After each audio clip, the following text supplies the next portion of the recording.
Watercress Line offers so much more than just a family day out. We offer educational and outreach activities for learners of all different ages, both at our stations and out at different venues. I'm Kate Lacey and I volunteer with Dan, who is the Education Officer, and I support him when the school groups come. My name's Richard Lacey. I'm a porter, a guard and a signalman on the Watercress Line. I'm also a trustee, and at the moment I'm president of the railway. Education is really important on the railway, particularly for the children who've never experienced steam trains.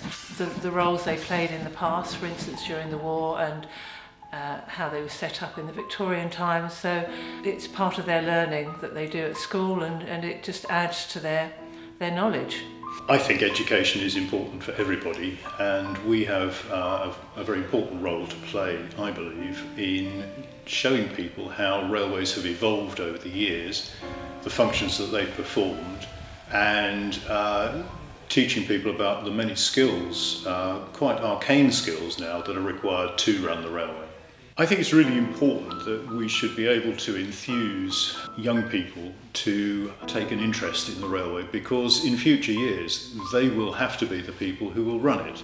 How does the railway cater for different age groups? Well, we do in early years, so we would have something like a bear dressed up who would see the early years in, and they would bring their bears with them, and then we would go round, walk around the railway and find different things that they would find fun but would be related to the railway itself. And then of course we get the older children coming to do World War II evacuee days, and then later on it would be things like the bridge building for the even older groups, and the Victorians, where they would do later on in school. So specifically, what educational activities do you guys offer here?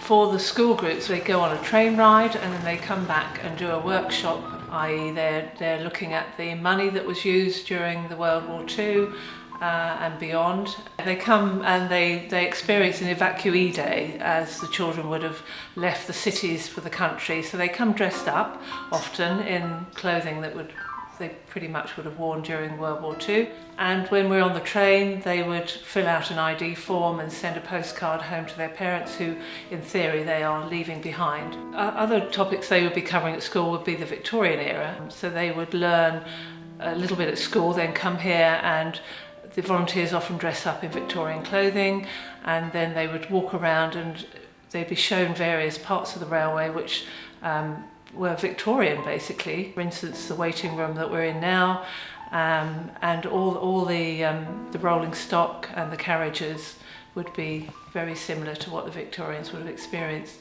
And the engineering side, they would come, and certainly some of the engineers who are volunteers and on the railway would talk about how the engineering works on the railway.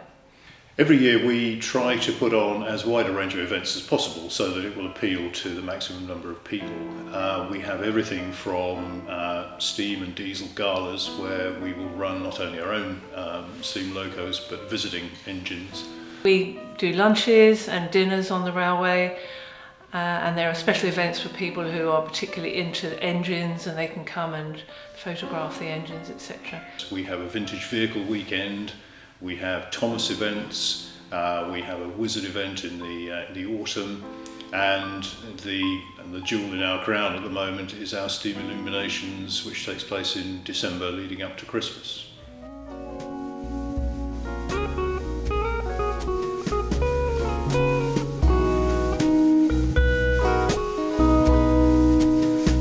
Part of our World War II evacuee experience. They get evacuated to the countryside. They're met by myself, who is dressed as the air raid precaution warden. They get evacuated up the railway line towards Alton and back to here at Ropley, and then they get to do some fire practice training, and also they get to meet some of our volunteers who have connections to being evacuated as well. So as part of our World War II evacuee sessions, children and schools can actually have a go at putting the fire out using this stirrup pump. So we've got a bucket full of water here, using the pump and to extinguish the flame there.